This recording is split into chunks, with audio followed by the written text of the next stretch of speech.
சிலம்பு பெண்ணிய நோக்கில் மீள் வாசிப்புக்கு உரியது என்ற ஒரு கருத்தை முன்வைத்தேன்.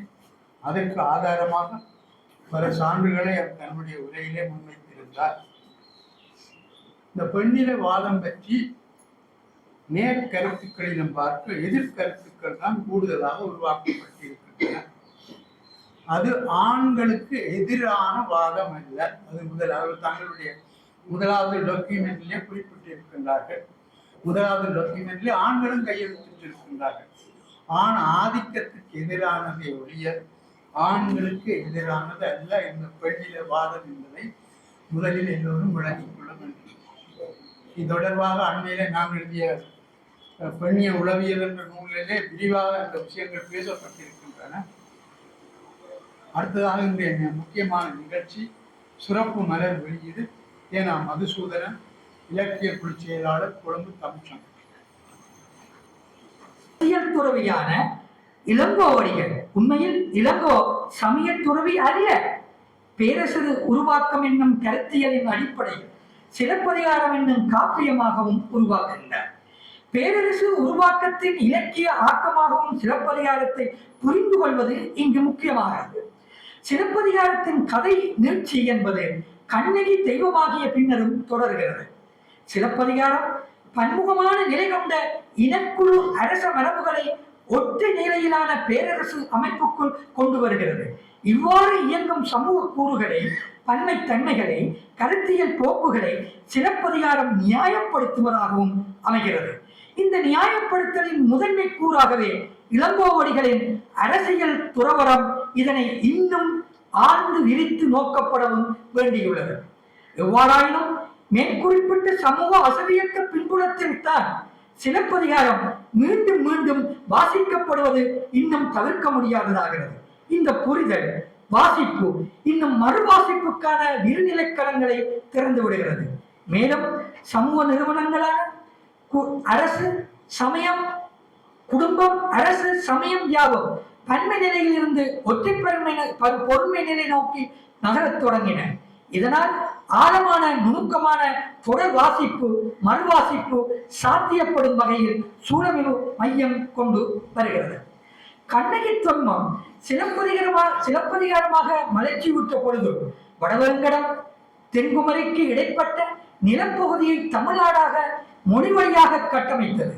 அதாவது சிலப்பதிகாரம் கட்டமைத்த மொழிவழி தேசிய கூறுகள் கீழ்வருமாறு: 4 எல்லை கட்டமைப்பு, மொழிவழி மாநிலம், பன்மை இனங்கள் ஒன்றிணைப்பு, பண்பாட்டு மரபுகள், கலைகள் முதலானவற்றை தமிழ் தேசிய மரபுகளாக கட்டமைத்தல், பன்முக சமய மரபுகள் கண்ணகி வழிபாட்டை ஏற்றுக்கொள்ளல், தமிழ் தேசிய மரபின் தொன்மங்களை பதிவு செய்தல், இணைத்தல்.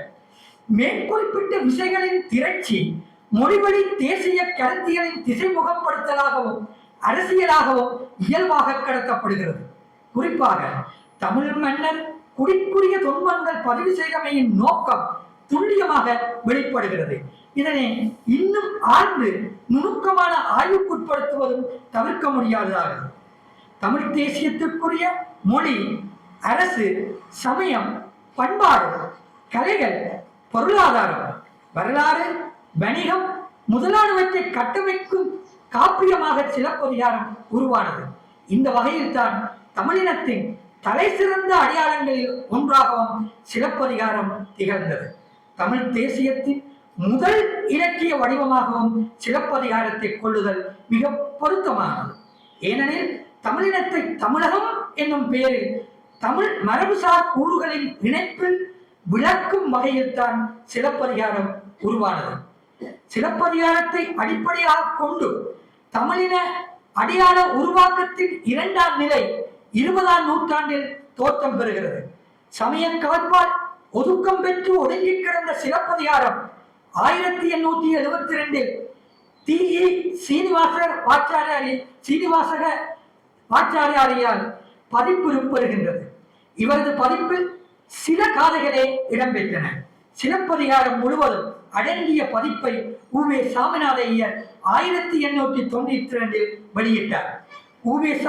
உவேசாவின் இப்பதிப்பு வெளிவந்த பின்னரே சிலப்பதிகாரம் பற்றிய முழு செய்திகளும் தமிழகத்தை சென்றடைந்தன. சிலப்பதிகாரம் இருபதாம் நூற்றாண்டு கால தொடக்க கால ஆராய்ச்சியாளர்களை மேலும் மேலும் கவர்ந்து வந்தது. தொடர்ந்து ஐரோப்பியர் வருகைக்கு பின்னரும், அச்சு இயந்திரம் கண்டுபிடிக்கப்பட்ட பின்னரும், கல்வி பரவலாக்கப்பட்ட பின்னரும் தமிழ் ஆராய்ச்சி உலகில் பெற்ற மறுமலர்ச்சியும் எழுச்சியும் உருவாயிற்று. கூடவே ஆங்கிலேயருக்கு எதிரான விடுதலை போராட்டமும் உருவானது. இந்திய தேசிய விடுதலை என்பது சுதேசியம் சார்ந்த கருத்தியலை முன்வைத்தது. இனம் சார்ந்த வரலாறு, பண்பாடு, சமயம் முதலான பல்வேறு கூறுகள் வெளிப்பட தொடங்கின. இவ்விதமாகவே 1850களுக்கு பிறகு தமிழ் மொழி, இனம், வரலாறு, பண்பாடு சார்ந்த ஆய்வுகள் உருவாக்கம் பெற்றன. ஆனால் இந்த ஆய்வுகள் யாவும் ஏதோ ஒரு வகையில் வடமொழிக்கு கடன்பட்டனவாக விளங்கின. அன்று தனித்த தமிழ் அடையாளங்களோடு கூடிய ஆய்வுகளை நிகழ்த்த முடியாமல் போயிற்று. தொல்காப்பியம் தொடங்கி எல்லா நிலைகளிலும் இந்த போக்கு வெளிப்பட்டது.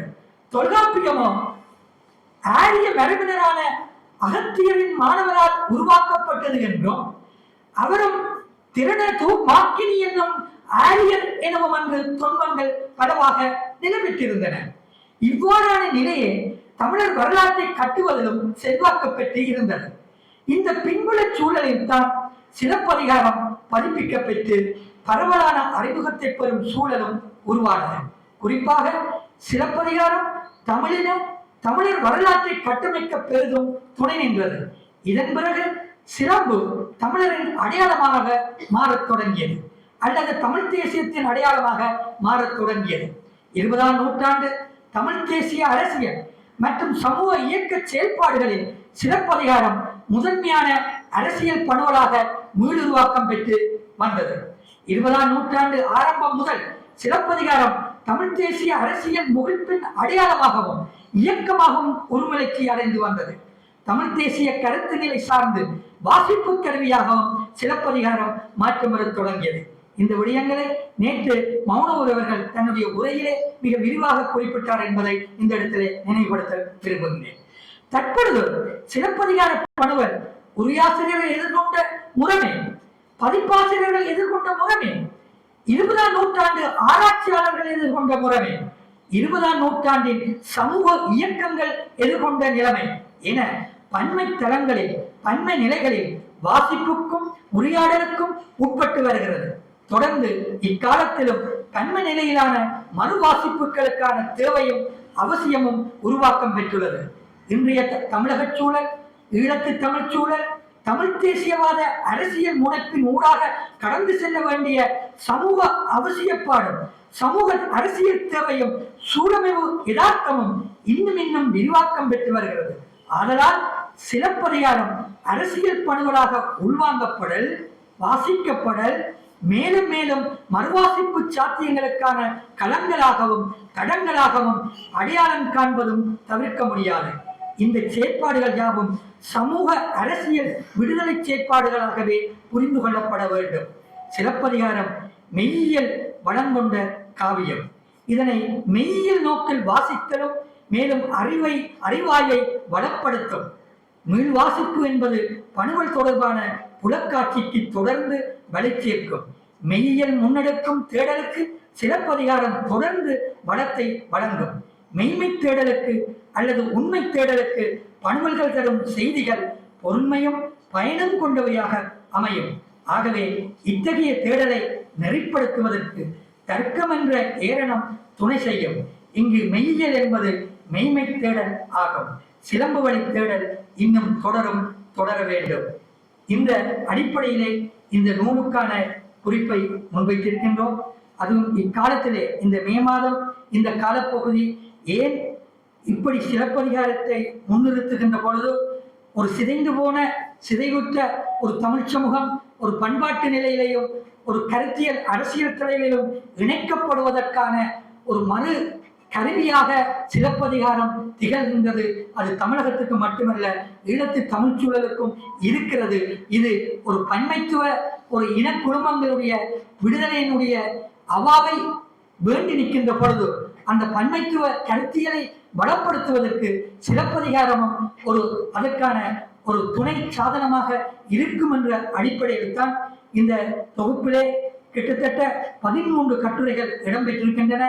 ஒன்று சிலப்பதிகாரம் வரலாற்றியல் பார்வை, சிலப்பதிகாரம் பெருங்காப்பியம் ஒரு மதிப்பீடு, சிலப்பதிகாரம் மீள் வாசிப்பு, சிலப்பதிகாரம் மூலத்துன்பங்கள் மீள் வாசிப்பு, சிலப்பதிகாரம் 20ஆம் நூற்றாண்டு தமிழ் சமூக இயக்கங்கள், சிலப்பதிகாரமும் மணிமகளையும் கூறும் சதுக்கப்பூதம் அக்னி ருத்ரனே, சிலப்பதிகாரத்தில் இந்திரவிழா வரலாற்றியல் ஆய்வு, கண்ணகி தெய்வம் ஒன்றா பலவா, சிலப்பதிகாரம் காட்டும் கண்ணகியை மேலும் புரிந்து கொள்ள நேற்றைய மௌனூர் அவர்களுடைய உரையும் இந்த கட்டுரையும் ஒன்றோடு ஒன்று இணைத்து பார்க்க வேண்டிய தேவை இருக்கின்றது.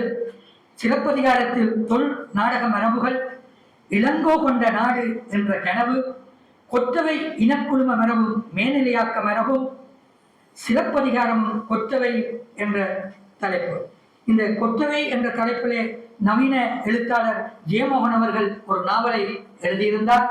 அந்த நாவல் ஒரு சிலப்பதிகாரத்தை ஒரு மறுவாசிப்பு செய்து ஒரு புனைவு இலக்கியமாக முன்வைக்கின்ற பொழுது, அந்த புனைவு இலக்கியமாக முன்வைத்த பொழுது ஜெயமோகனிட துருத்தி கொண்டிருந்த அந்த அரசியல் எது, அந்த கருத்து நிலை எது என்பதை ஒரு கட்டமைப்பு ரீதியாக புரிந்து கொள்கின்ற வகையிலே, ஏனென்றால் ஒரு சிலப்பதிகாரம் என்பது சமகாலத்திலேயும் புரிந்து கொள்வதற்கான தேவைப்பாடு இருக்கிறது. ஜெயமோகன் போன்ற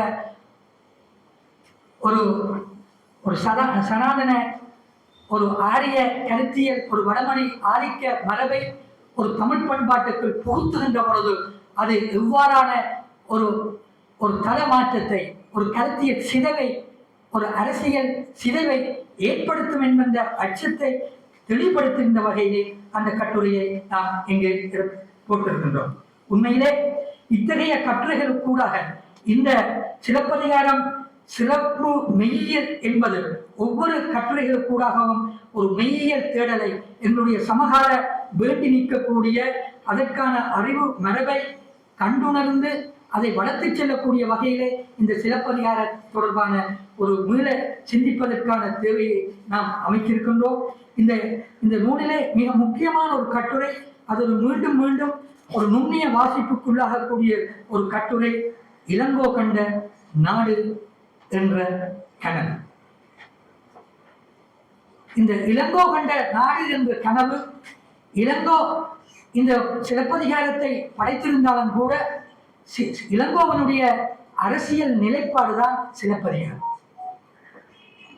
அது வரலாறா காவியமா என்று சொன்னால் காவியம், வரலாறு அல்ல. ஆனால் அந்த காவியத்திற்குள் ஒரு சிந்தனையாளர் அல்லது ஒரு எழுத்தாளர் தான் ஒரு எதிர்கால சமூகம் பற்றி, ஒரு நாடு பற்றி எவ்வாறு கற்பனை பண்ண முடியும், அந்த கற்பனை சமகாலத்தினுடைய இந்த நாடு பற்றி, தேசம் பற்றி, தேசியவாதம் தொடர்பாக சிந்திப்பதற்கான ஒரு நவீன எண்ணக்கருக்களோட தொடர்புபடுத்தி சிந்திப்பதற்கான ஒரு அடிப்படையிலே தீசு நடராயன் அவர்கள் இன்றைக்கு மார்க்சிய திறனாய்வு உலகத்திலே கைலாசபதி சிவத்தம்பி இந்த மரபுக்கு அடுத்து மானமாமலை மரபுக்கூடாக வளர்ந்த தீசு நடராஜன் அவர்கள் இந்த கட்டுரையை மிக நுட்பமாக ஒரு அரசியல் பணுவலாக அந்த கட்டுரையை வரைந்திருக்கின்றார். இது எங்களுடைய ஈழத்து தமிழ் பின்னணியிலே மிக நுணுக்கமாக மீண்டும் மீண்டும் ஒரு மறுவாசிப்புக்கு உள்ளாக்குகின்ற, ஏனென்றால் கடந்த குரல் ஆய்வரங்கிலே சபாஜயராய் அவர்கள் குறிப்பிட்ட ஒரு முக்கியமான கருத்து இந்த மொழியினுடைய முக்கியத்துவம். மொழியை வெறுமனவே ஒரு தொடர் ஊடகமாக, ஒரு கருவியாக மட்டும் பார்ப்பது ஒரு காலம் கடந்த ஒரு மரபு வழியான பார்வை. இன்று மொழி என்பது அனைத்தையும் தாங்கி பிடிக்கின்ற, அனைத்தையும் சிந்தனைகளையும் என்னுடைய வாழ்வியல் கோலங்களையும் மனிதனுடைய தன்மான பகுத்தறிவு மனித உரிமைகளையும் சமூக பாதுகாப்பையும் உத்தரவாதப்படுத்துகின்ற மொழி என்பது அதை தாங்கி பிடிக்கின்ற ஒரு உயிர்ப்பான கூறு என்பதை நாம் மறந்துடக்கூடாது.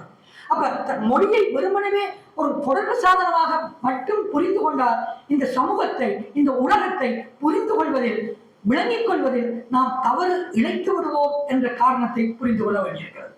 இந்த மொழிவழி தேசியம் என்பது இந்திய பின்புலத்திலே, அதுவும் குறிப்பாக இந்திய பின்புலத்திலே அது தமிழகமாக இருந்தாலும் சரி, வட இந்தியாவாக இருந்தாலும் சரி, அல்லது ஈழமாக இருந்தாலும் சரி, ஐரோப்பிய நாடுகளில் ஒரு தேசியவாதத்தை புரிந்து கொள்வதற்கும், இந்திய பின்புலத்திலே தேசியவாதத்தை புரிந்து கொள்வதற்கும், ஒரு மொழிவழி தேசியம் என்ற எண்ணக்கரு ஒரு கருத்து நிலையை எங்கள் மத்தியில் எங்களுடைய சமூக பண்பாட்டு களத்தில் விதைத்திருக்கிறது. அந்த விதைத்திருப்பதை, அந்த விதையை நாம் சரியாக புரிந்து கொண்டால்தான் இங்கு இருக்கக்கூடிய இந்த நாடு பற்றிய, தேசியம் பற்றிய, தேசியவாதம் தொடர்பான புதிய சிந்தனைகளை உள்வாங்க முடியும். ஒரு சமகால பொருத்தப்பாட நோக்கி ஒரு சிலப்பதிகாரம் அதற்கான தூண்டுகோலாக இருக்கும். அது சிலம்பு மறுவாசிப்பு என்பது இக்கணமும் மறுவாசிப்பு செய்வதற்கு இந்த உரையும் இங்கு நடக்கப் போவதும் கூட இந்த மறுவாசிப்பு செய்வதற்கும், அது தான் வாழுகின்ற காலத்தில் அந்த பணுவல் எவ்வாறு வாசிக்கப்படுகிறதோ அந்த காலமும் சேர்ந்துதான் அதற்கு உயிர்ப்பு கொடுக்கும். வாசகன் தான் அதுக்கு உயிர்ப்பு கொடுப்பார்.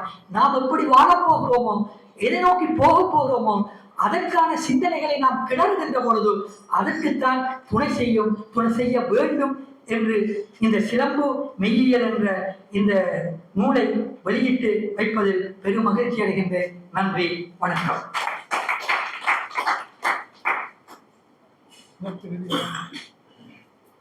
முதற்கருதி